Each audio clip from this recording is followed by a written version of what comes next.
Señor Rivera, presidente del Grupo Parlamentario de Ciudadanos, quiero agradecer una vez más, y que este sea el comienzo de mi intervención, su apoyo y el de su grupo, como ya hice el pasado mes de agosto. Creo que la suya es una decisión buena para España y así lo dije en mi discurso de ayer en esta Cámara. España no puede estar más tiempo sin gobierno en plenitud de funciones. Hay decisiones que no pueden esperar, los presupuestos, nuestros compromisos con Europa y con el mundo los primeros. Hay retos que debemos abordar, el más importante, consolidar la recuperación económica y continuar la creación de empleo, pero hay más, y a ellos me referí en mi primera intervención del día de ayer. A lo largo de esta que voy a pronunciar ahora, haré también alguna referencia. Creo que es buena la decisión que ustedes han adoptado porque, como ya he señalado en numerosas ocasiones en esta Cámara, el Partido Popular ha ganado las elecciones. Y, efectivamente, el Partido Popular tenía un candidato que es el que eligió el propio partido, como otras fuerzas políticas decidieron cuál era el suyo. Creo, sinceramente, que no había una alternativa razonable. Creo que hubiera sido un disparate convocar otra vez a los españoles a las urnas y por eso celebro que ustedes hayan adoptado esta decisión. Creo, además, de que el hecho de que yo pueda presentarme aquí con el apoyo de 170 diputados, sin duda ha contribuido a que las cosas cambien o puedan cambiar. La propia resolución que aprobó el Partido Socialista en el Comité Federal que celebraron el pasado domingo así lo dice. El hecho de presentarse aquí con 170 diputados sin duda es un plus que debe ser tenido en cuenta y es diferente a presentarse solamente con los únicos del Partido Popular. Por tanto, insisto, agradezco el apoyo de su grupo y ahora de lo que se trata es de intentar seguir construyendo a lo largo de los próximos 4 años. Los grandes objetivos que acordamos en los 150 compromisos de Gobierno a que se refería el señor Rivera en su intervención, los grandes objetivos son empleo y políticas sociales, educación, lucha contra la corrupción y terminar con la pobreza. Hay más, pero estos sin duda son los 4 grandes objetivos. Permítame que empiece mi intervención haciendo referencia al primero, la creación de empleo y el mantenimiento y la mejora de las políticas sociales. Sin duda alguna, este tiene que ser el gran objetivo nacional para esta legislatura. Y sin duda alguna vamos por el buen camino. Es verdad que restan muchas cosas por hacer y es verdad, como he dicho en el día de ayer, que hay demasiadas personas que todavía en el presente momento no tienen la posibilidad de trabajar. Pero es verdad que vamos por el buen camino. Señorías, como decía antes, hoy hemos conocido los datos de la encuesta de población activa correspondiente al tercer trimestre de estos años. Y hay algunos que sin duda nos tienen que mover al optimismo, sin olvidar nunca el realismo sin el cual es imposible manejarse en ninguna faceta de la vida y, desde luego, en la política. La encuesta de población activa nos dice que hoy en España hay 18.527.000 personas trabajando. A principios del año 2014 eran 16.950.000. No llegaba a 17 millones de personas trabajando.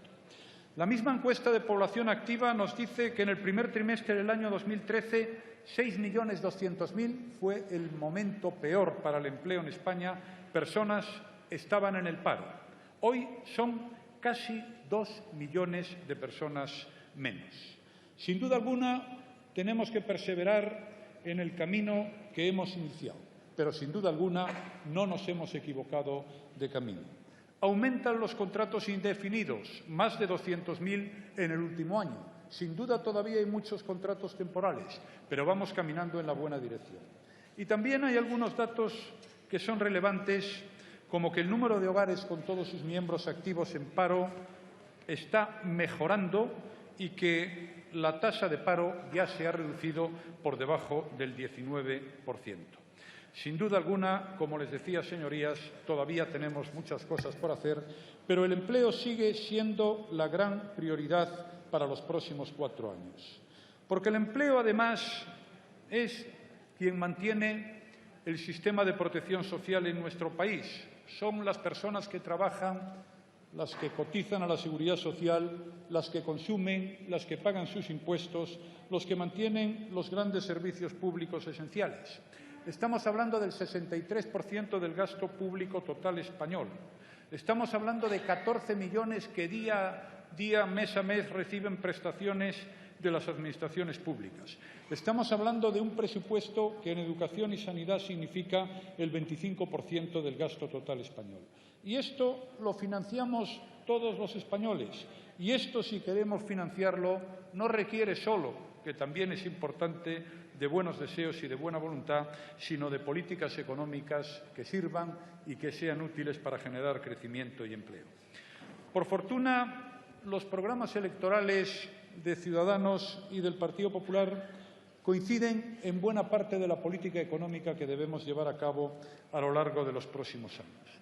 Coinciden en la necesidad de mantener la estabilidad presupuestaria, coinciden también en la necesidad de hacer reformas para ser más competitivos, coincide en el apoyo que haya que dar, y se refirió en su intervención de esta mañana a los trabajadores autónomos el señor Rivera, y por tanto tengo la convicción de que si actuamos con flexibilidad, con sensatez y con sentido común, podemos no solamente poner en marcha los acuerdos a los que hemos llegado el pasado mes de agosto, sino algunos otros de cara al futuro. Por tanto, insisto, lo primero es el empleo y las políticas sociales.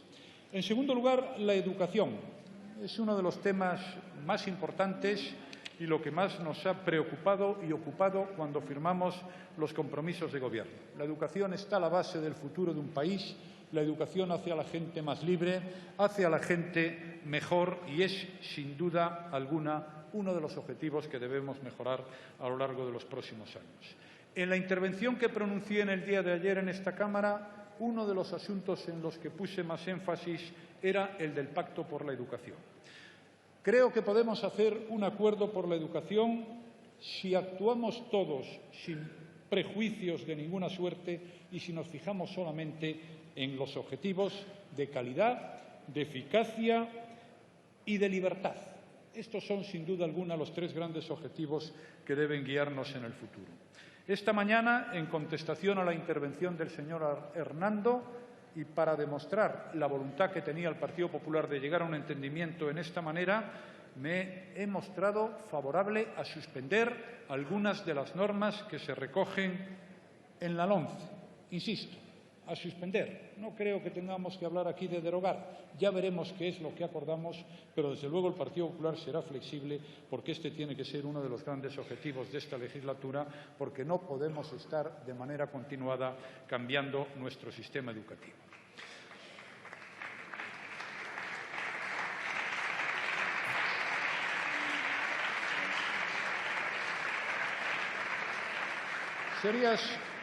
La lucha contra la corrupción, sin duda alguna, ha de ser, como ya he señalado en numerosas ocasiones a lo largo de este debate, otro de los temas claves que nos ocupen en esta legislatura, y también la lucha contra la pobreza. Insisto, la lucha contra la pobreza requiere de muchas cosas, pero sobre todo requiere de recursos, lo que requiere de buenas políticas económicas que los generen.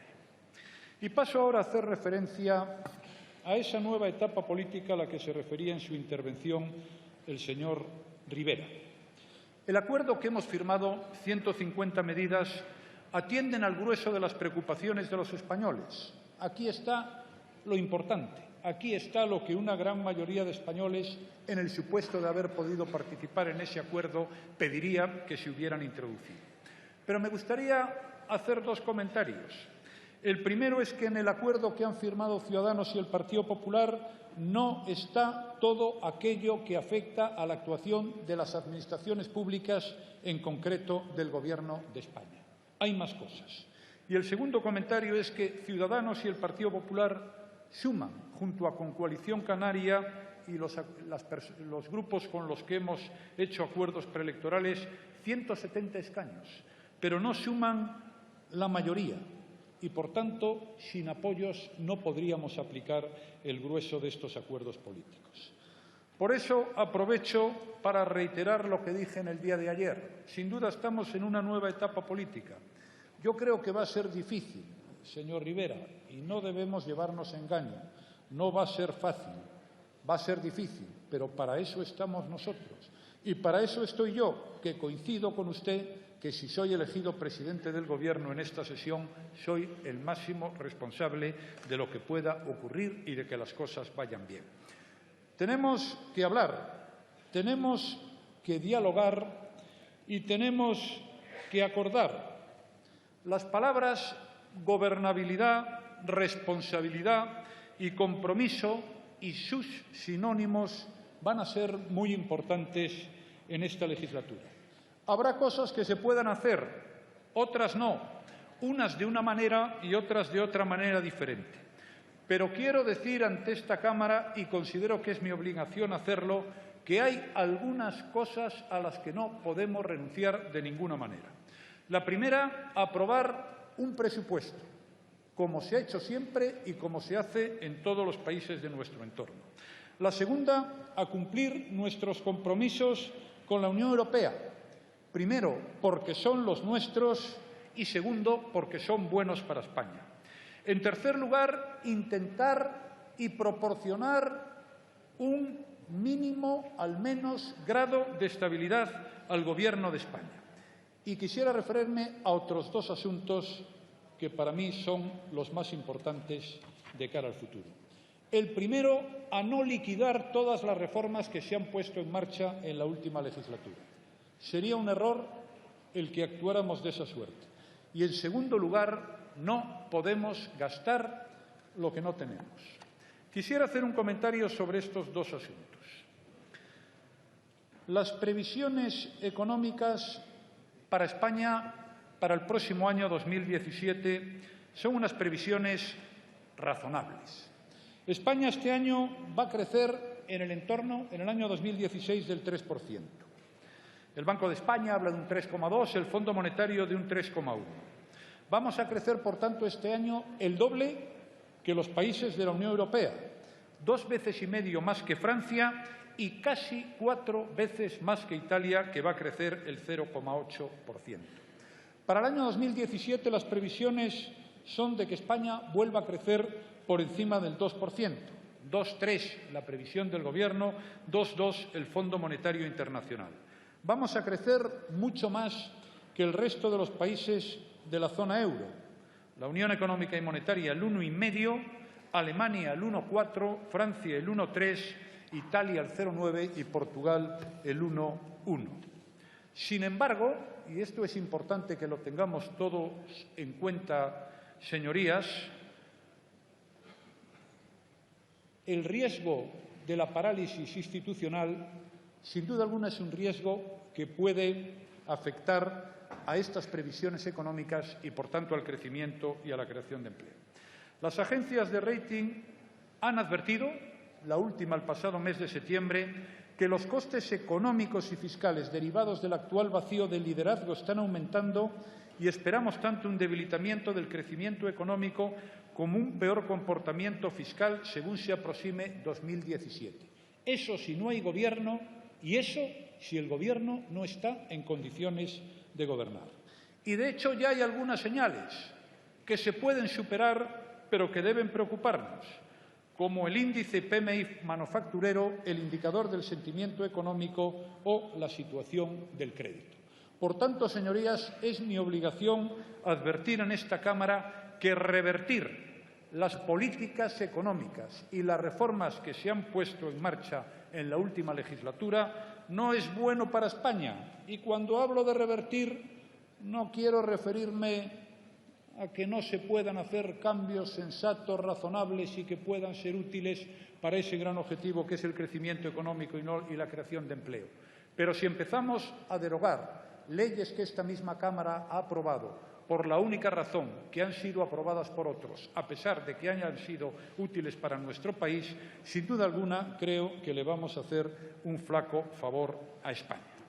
El segundo comentario que quiero hacer, y voy a extenderme aquí un poco más, ya he hecho una breve referencia cuando contestaba al señor Hernando, es el cuidado de la estabilidad presupuestaria y el cuidado del gasto público.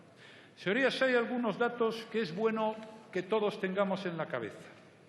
Todavía hoy, hablo de finales del 2015, hoy tampoco, pero todavía a finales del 2015 en España no se recaudaba lo que se recaudó por el conjunto de administraciones públicas 8 años antes, en el 2007. En el 2007 la recaudación fue de 442.000 millones de euros y en el 15 de 413.000. Llegamos a perder 70.000 millones de euros, como ya he dicho en esta Cámara en numerosas ocasiones. Señorías, no se puede gastar lo que no se tiene. Está muy bien, vuelvo a reiterarlo, las buenas intenciones, pero cada uno puede lo que puede, cada administración, cada Estado y cada persona, y creo que eso se entiende muy bien. Cumplir la estabilidad presupuestaria, controlar el déficit público nos hará más libres, porque todos tenemos la experiencia, porque la hemos vivido en España, de lo que ocurre cuando el déficit se dispara. Luego vienen las subidas de la prima de riesgo, luego viene la imposibilidad de financiarse que afecta a muchas administraciones y luego viene que tener que pagar por el precio del dinero cantidades absolutamente desmesuradas. Por eso, insisto, como le decía antes al señor Hernando, pido responsabilidad, lo cual no quiere decir que nadie tenga que renunciar a nada, a la hora de plantear en esta Cámara iniciativas que supongan un aumento desmesurado del gasto público lisa y llanamente porque no podemos atenderlas. Y si algo ha sido útil para superar la situación difícil en la que todavía nos encontramos, ha sido controlar el déficit público, porque eso nos ha dado, además de la posibilidad de financiarnos, crédito y confianza fuera de nuestro país. Señorías, el gasto público español en el año 2016 es de 468.000 millones de euros. El grueso de ese gasto es la protección social, pensiones y el resto de prestaciones, 187.000 millones. Después, sanidad, 64.000 millones de euros. Después, educación, 43.000 millones de euros. Cuando se habla del gasto social, no conviene olvidar nunca que el grueso del gasto que hacen el conjunto de las administraciones públicas es gasto social. El grueso, muchísimo más que la mitad.